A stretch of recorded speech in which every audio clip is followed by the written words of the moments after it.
Sa mga ilang linggo't, day, na hindi tayo nakapag-upload, syempre, na-miss ko kayong lahat, day. Kamusta na mga chismosan natin dyan? Buhay pa ba? Huy! Welcome back again sa panibagong ganap ng buhay ng iyong hindi makulay. Hoy, iri naman tayo sa panibagong chismis ng buhay natin, day. So, hindi ako nakapag-upload ng mga ilang weeks dahil ang napakadami talaga tayong pinagdaaran sa buhay, day ba? Pero bago tayo sa mga chismisan na yan, day, samahan niyo muna kami mag-ride papuntang Zambales. Oy, ay ka, may pag-iabang na din ako sa inyo sa wakas. Hindi na ako yung kawawang inday na sa tuwing may rides kami dahil lagi na sa loob na lang talaga ng sasakyan. Bahala po na kapagtuntan rin lapita dahil kaya bastang importante nakapag-rides ta. Hoy, sayang ang skincare, day. But anyway, samahan niyo muna kami mag-rides, day. Ano pa inaantay niyo? Sa walay pagduha-duha? Tala na!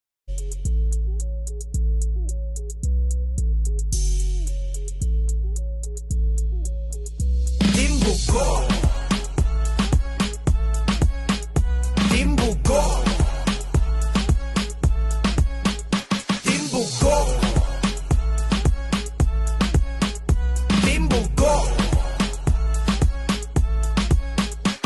Solid ka bang kabugok? Simula na ang tawanan. Siguradong ang problema mo ay makakalimutan. Magabang kung gusto ng mga bagong halakakan. Follow and like dito sa ating tabahin. Timbugok, mga kwel at mga bugok talaga. Tsak na sasakit ang iyong pangakat ang tawa dahil sa mas... Pwedeng sumingit, ano? Ano, pagod? Hindi ako pagod. Ako, pagod ako sa likod. Bakit? Kasi pag may mahams, tumatalon na ako. Natalbog ka, natalbog. So, kain tayo. Kasi kumukulo na tiyan ko sa gutom. So, sa mga oras na ito mga kainay, nakakaramdam na talaga ng gutom ang mga persons ba? So, nag-stop over muna kami dito para makakain ng agahan dahil sobrang aga talaga namin umalis kanina sa bahay. Kaya dito namin naisipan kumain ng agahan dahil kasi grabe na talaga ang kagutom, day.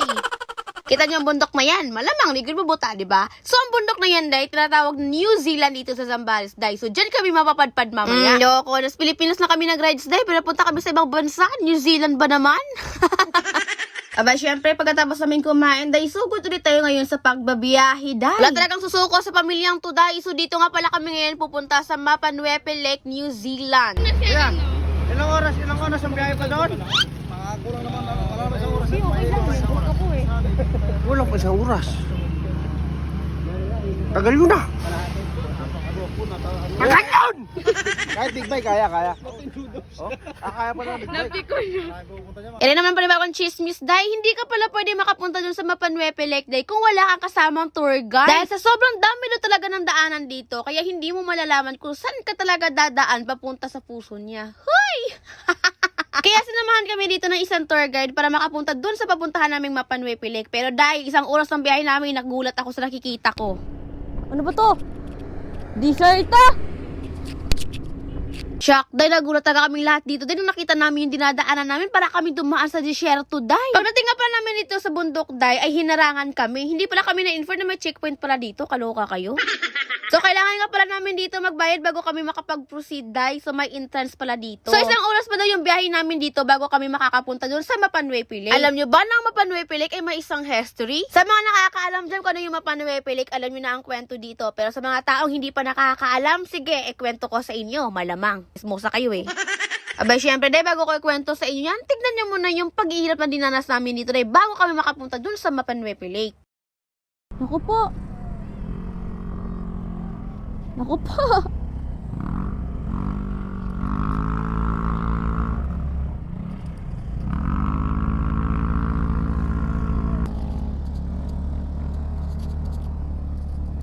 Ayan ang resulta, dahil Diyos ko, hindi kami na-inform dito rin na ganito pala yung kahirap yung pagdadaaran namin kapag nagmumotor ka, Ginoo ko.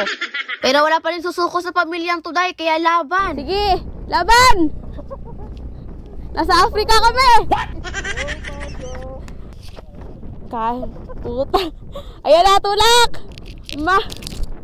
Dito kaya kuya sa kabila. Dito ka dadano. Ayan! Nakakatakot. Hoy, Diyos ko Lord, grabe talaga ka-struggle yung pinagdaanan namin dito sa pagmomotor dan. Pero walang mahirap sa mga taong laagan, di ba true?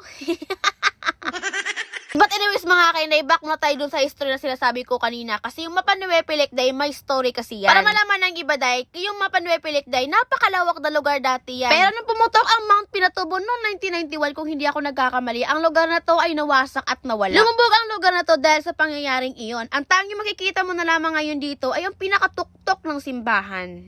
Alam ko marami nakakaalam na sa history ng Mapa Nueve Pilicday. So after 2 hours naming pagbabiyahe dun sa makapal na laharday, sa wakas ay nakarating na din. Ikaw na umulit! Nakakatakot! Ang ina! Kala ko na... Naku po, sakit ng ano ko. Sakit ng... Oh, ano day, kaya pa. Nang lisngag daw ng inong ni Inday, oy.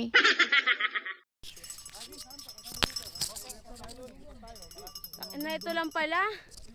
Tignan yung hitsura naming lahat, oh.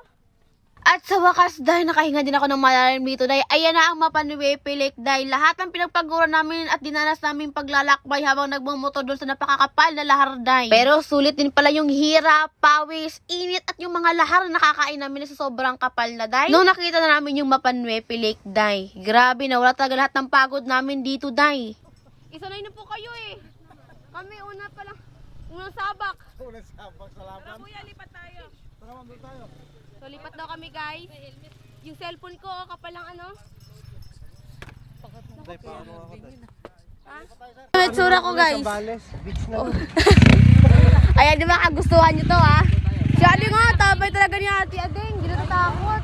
Ayoko na. Wag na tayo. Ayoko. Dito na lang tayo. Ayoko na talaga. Hindi, pag yung mga babae, no? Yung mga backride, doon muna sa van, no? Kami ko yung Awi lahat ng pagod namin. See? Diba? Sinong naniniwala sa loob ng parang disyerto na yung dinaanan natin? Pero mas maganda pa nag-helicopter ka, day. Mag-helicopter na lang ka, day. Kung di ka ganan, bitaw nga magbisi ka sa kainit. Marag din yung nagot ako day, kaya maghihangak lang yung kay kulang tao kong paa. Nagpaan na lang ko, day, sa sobrang kainit, day.